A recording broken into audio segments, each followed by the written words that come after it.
Thank you, Mr. Chairman. And I just want to address this narrative that we consistently hear from political appointees in the Pentagon, from our colleagues on the other side of the aisle, that Republicans are blowing these issues out of proportion, that we're exaggerating. And I cannot state strongly enough. If we did not have cadets, military members, their families bringing these issues to us on a consistent basis, we wouldn't be addressing them here. I have an entire binder of issues, some of them from, one of them from a conservative Muslim family, another of them from a conservative Jewish family. And the question I would ask the other side of the aisle, the ranking member, and you all is, why weren't they comfortable in an inclusive environment going through their chain of command? And that's something that I think I encourage you to deeply, deeply think about it. But in that vein, General Clark, an Air Force Academy professor, wrote a Washington Post op-ed that she proudly teaches critical race theory at the Air Force Academy.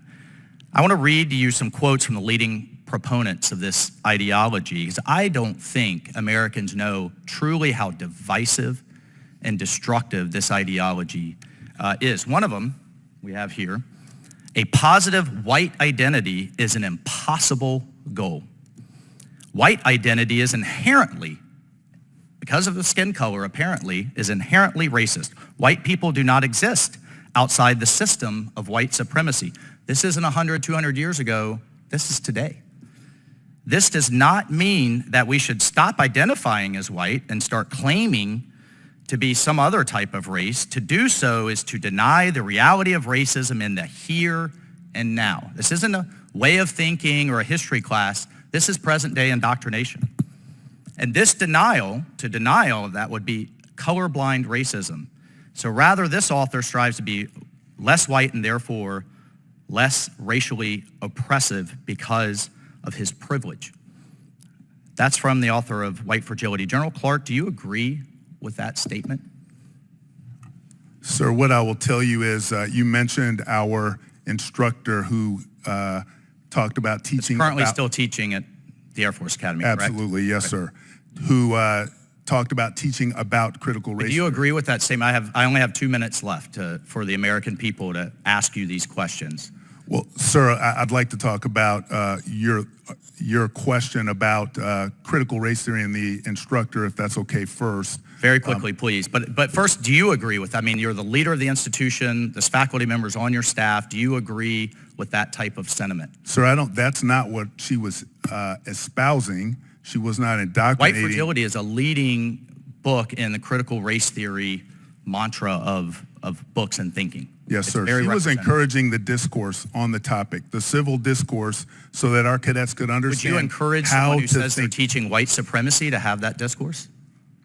Sir, we encourage all civil discourse so that our cadets can learn how to think. Right. At a Cal Berkeley, fine. But in an institution that's teaching our leaders to defend future military members, to die for civilian institutions that are being described as inherently racist and a class of people because of their skin color, that's offensive. That runs against your priorities.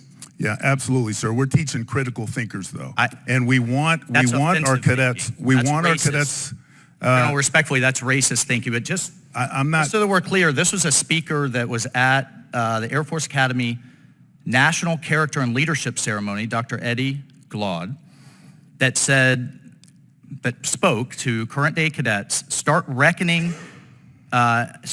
Every reckoning in the United States has carried with it betrayal. At every moment in which a new America is on the verge of being reborn, the umbilical cord of white supremacy has been wrapped around the baby's neck, choking the life out of it. This was at a conference just last year. I think, again, this type of rhetoric, because we hear this from the other side as well. Of course we want to teach history. Of course we want equal opportunity for every American.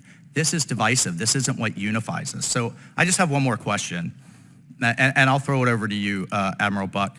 Do you have any empirical evidence? Do you have any data, for example, that shows that a submarine crew is more combat ready or effective because of the diversity mix, because of the different mix of, say, skin color?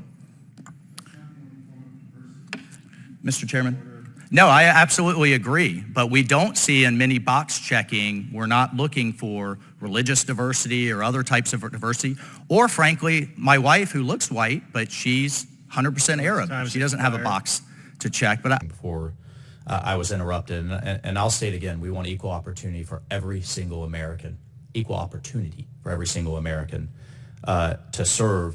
The concern of this committee is that we have political pressure to tip the scales from a meritocracy in any way, shape, or form based on some other ethnic or race factor. And that's what we want to be sure isn't happening.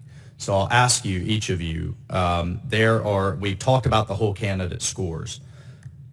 Is there any instance to where you have allowed the selection, the accession of a lower scoring candidate, either in your superintendent nomination category or your additional appointee candidates, over someone with a higher whole candidate score based on meeting your diversity goals? No, sir, not at the United States Naval Academy. No, sir. We look at multiple considerations. But you do look at race as part of that whole candidate. Sir, as we talked about considerations across the admissions process, which also includes scholars, Right. leaders, athletes, the respective, and that's the goals for talent that we are striving for. And Is then race part of that whole candidate? race is not part of the whole candidate score, sir. Okay, thank you. And General Clark, That'd be no, sir, for me as well. you've never elevated someone that may have a lower whole candidate score because of their ethnic background. I have not. Thank you, Mr. Chairman. I yield.